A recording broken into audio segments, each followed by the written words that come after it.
V Sloveniji med 50 in 100 oglarjev skuha približno 500 ton oglja, toliko ga tudi uvozimo. Je pa res nastajen problem, da tega oglja ne moremo več tako prodati, kajti naš je malo dražji v trgovinah kot ostali, ki ga uvažajo iz Argentine, Bosne, Hrvaške. Ampak mi smatramo, da je naše oglje, slovensko oglje, ki je pridelano na tradicionalen način v kopah, boljši.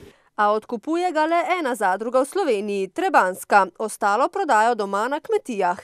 Kopa pa je tudi kulturni medij, ob njej se ljudje srečujejo in ustvarjajo. Oglarji pa želijo nase opozoriti tudi z vseslovenskim srečanjem, ki bo prihodnjo soboto v Podturnu pri Dolenjskih Toplicah.